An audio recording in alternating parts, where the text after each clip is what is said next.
अरे विजय, अरे तुम आ गई। यहाँ क्या कर रहे हैं आप? मैं तुम्हें यहाँ से किडनैप करने आया हूँ। धीरे बोलो, ये कोर्ट है, यहाँ मेरी इज्जत है। तुम्हारी इज्जत है तो क्या मेरी बेइज्जती के इश्तेहार लगे हुए? चलो चलते। अरे कहाँ? लिबर्टी सिनेमा में एक जबरदस्त कॉमेडी चल रही है, पिक्चर देखेंगे, थोड़ा हंसेंगे। चलो। देखिए, मैं इस वक्त एक जरूरी केस के सिलसिले में बहुत परेशान हूँ, मैं पिक्चर देखने नहीं चल सकती। क्यों डार्लिंग, केस हार गई? अरे ऐसे वक्त में दिमाग को आराम की जरूरत होती है। पिक्चर देखेंगे, सारी परेशानी दूर हो जाएगी। चलो चलते हैं। ओहो, आप समझते क्यों नहीं? मेरा एक एक मिनट कीमती है और केस की तैयारी भी करनी है। मैं किसी भी हालत में इस केस को जीतना चाहती हूँ। आप जाइए, मैं चलती हूँ।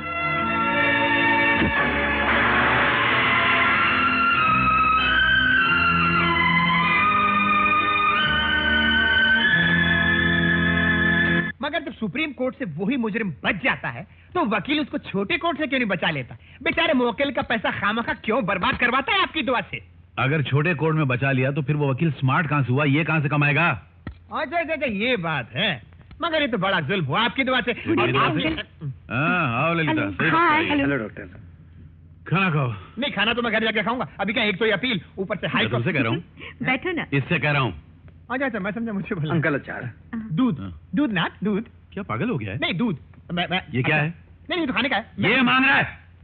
मतलब मुझे बोला दूध, अचार। खाने का? अच्छा, खाने का। मैं दूध। अच्छा नहीं, मैं दूध। अच्छा, अपील। अरे बाबा चुप करना, मुंह बंद कर, जाओ उधर। मैं बैठता हूँ।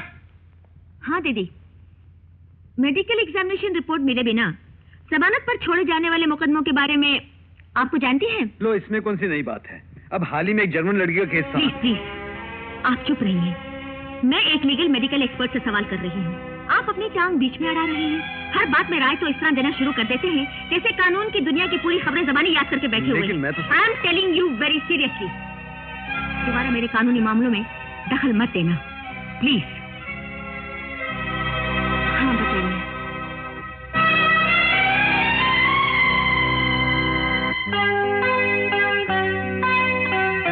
अरे, आप अभी तक पढ़ रहे हैं? कौन सी किताब है? ऐसी उल्टी सीधी किताब है। तुम्हारी तरह कानून की मोटी मोटी किताबें पढ़ने की अक्ल कहाँ है मुझमें? ओहो, तो ये बात है। जनाब अब तक रूठे हुए हैं। डाइनिंग टेबल पर कही हुई बात का हुजूर इतना बुरा मान गए? चलो अब गुस्सा थूक भी दो। अच्छा बाबा, आई एम सॉरी, मुझे माफ कर दो, भूल हो गई। भूल नहीं हो गई, तुम घमंडी हो गई हो। तुम समझती हो कानून की सारी गहराई, उसके दाव पेच सिर्फ तुम ही जानती हो। लेकिन एक बात बता दूं मैडम, दुनिया के किसी भी टॉपिक पर बहस में मैं तुम्हें हरा सकता हूँ। तुम? और मुझे हराओगे? ज्यादा बड़ाई मत मारो। चलो लगी? ठीक है, लगी। मैं सवाल करता जाऊंगा और अगर तुम जवाब नहीं दे पाई तो तुम्हें अपने जिस्म का एक एक कपड़ा उतारना होगा। क्या? एक एक कपड़ा उतारना होगा। बोलो लगी या नहीं लगी? ठीक है, लगी। बाद में मुकरना नहीं। नहीं। चलो, पहला सवाल ये है, अगर औरत सोना चाहे तो मर्द क्या करे? ऐसे गंदे सवाल करते हुए तुम्हें शर्म नहीं आती? मैडम, सवाल गंदा नहीं है, तुम्हारे विचार गंदे हैं। जवाब ये है कि अगर औरत सोना चाहे तो मर्द को चाहिए कि बाजार जाए और सोना खरीद के उसे दे दे। नहीं, निकालती हूँ, पहले आप आंखें बंद कीजिए। हाँ करता हूँ। हो गया कि नहीं? हाँ हो गया। अच्छा, अरे वाह, गुड, वेरी गुड। तो मैं दूसरा सवाल करूं? जी। अगर कल कभी तुम देखो कि एक औरत मुझे पप्पी दे रही है तो तुम क्या करोगी? कस के चाटा मारूंगी, बेहया के दांत तोड़ दूंगी। एक तो बेचारी पप्पी दे रही, ऊपर से तुम चाटा मार के उसके दांत तोड़ोगी, क्यों? उस बेशरम को क्या हक है मेरे पति को पप्पी देने का? अरे इसमें हक की क्या बात है? अंग्रेजी में कुत्ते के बच्चे को पप्पी कहते हैं। अगर एक औरत मुझे अपना कुत्ते का बच्चा दे तो तुम उसे मारोगी, क्यों?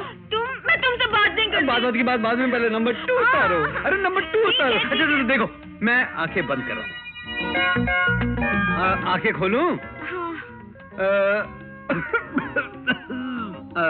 अब तुम मुझे इसका मतलब बताओ। दर्जी की बीवी का सीना देखकर चाहता है दिल मेरा मल मल दूं। ची, आप बाहर निकले, ये बहुत वाहियात सवाल है। सवाल वाहियात नहीं है, तुम्हारा दिमाग वाहियात है। अब इसका जवाब सुनो। दर्जी की बीवी का सीना परोना देखकर चाहता है दिल मेरा कि मैं उसे मलमल का कपड़ा दूं ताकि वो मेरे लिए कुर्ता सी सके। नहीं चलेगा।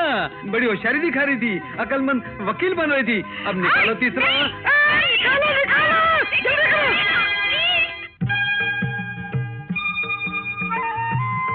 जो पार्वती की तरह सुखी रहो। पुजारी विष्णु प्रसाद जी, आज हमारी शादी की 25वीं सालगिरह है।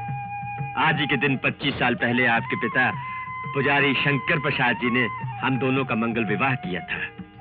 उनके आशीर्वाद, उनकी शुभकामनाओं से हमारे ये 25 साल बहुत सुख शांति से गुजरे हैं। आज इस रजत जयंती के शुभ अवसर पर आपका आशीर्वाद लेते हुए आपकी खिदमत में ये छोटी सी भेंट अर्पण करता हूँ, इसे स्वीकार कीजिए। क्षमा कीजिए, इस भेंट को आरती में डालिए। इस पर मेरा नहीं, भगवान का अधिकार है। आरती में? भगवान को? लेकिन विष्णु प्रसाद जी, ये भेंट तो मैं आपकी सेवा में दे रहा हूँ। आपकी गृहस्थी सुख शांति से चल रही है, वो मेरे कारण नहीं, ये सब भगवान की महिमा है। वाह वाह वाह वाह पुजारी जी, आप धन्य हैं। आज तक मैंने मंदिर में भगवान और भगवान के नाम पर अनगिनत पुजारियों को माल हड़प करते हुए देखा है, लेकिन आप जैसा महान इंसान नहीं देखा।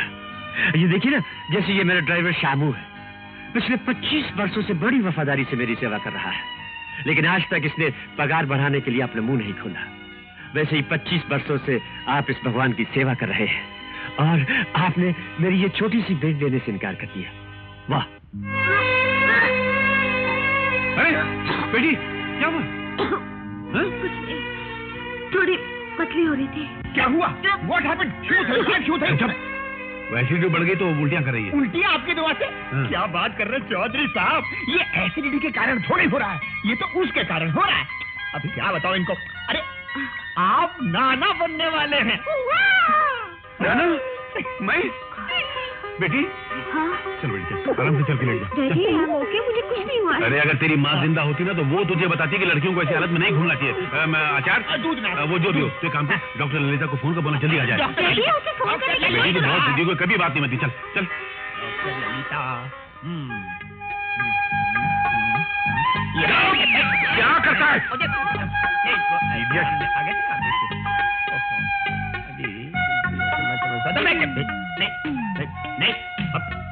अरे तू पहले डिसाइड करे तुझे जाना कहाँ है?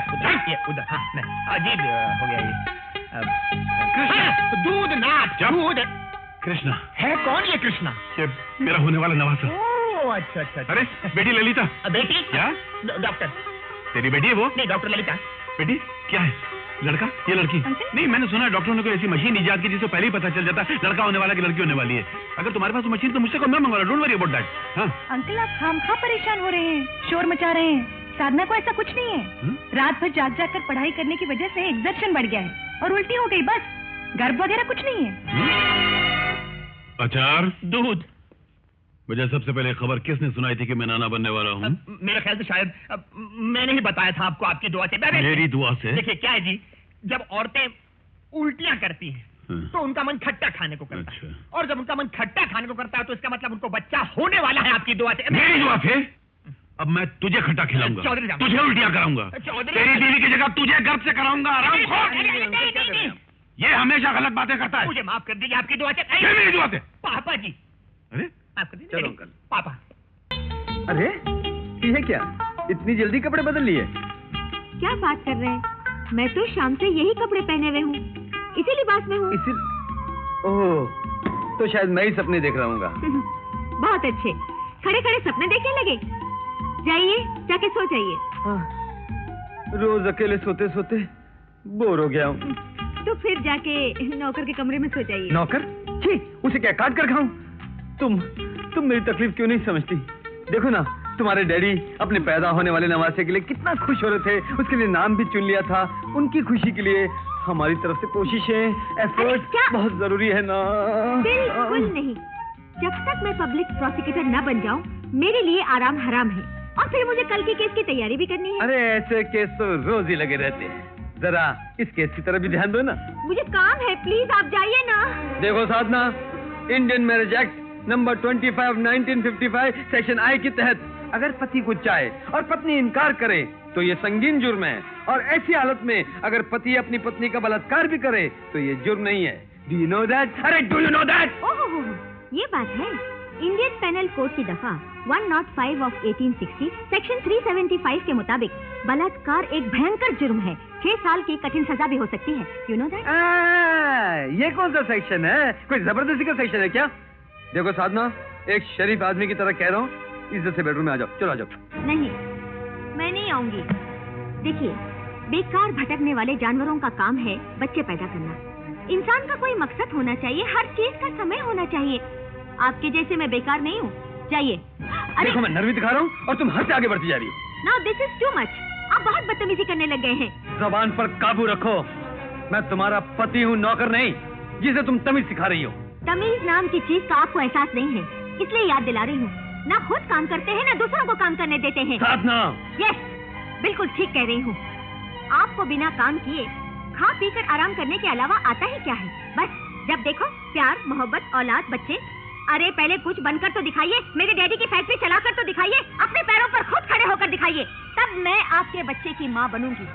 समझे? Good night.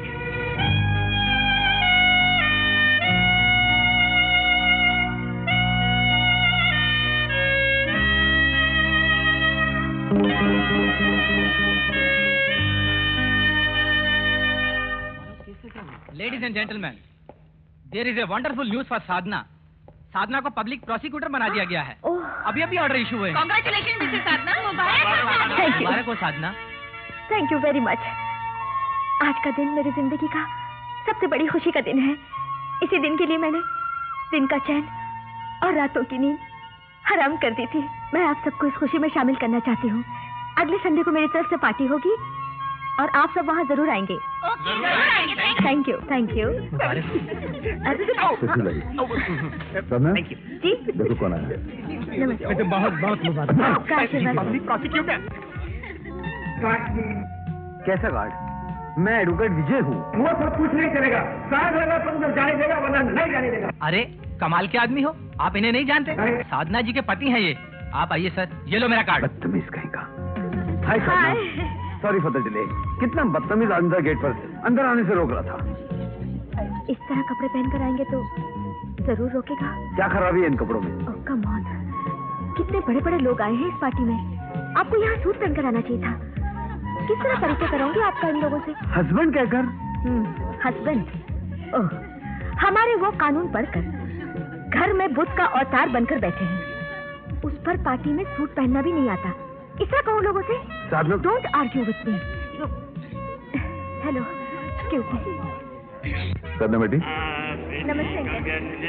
Thank you. आइए अंकल। आदाबर से अमृतलाल जी।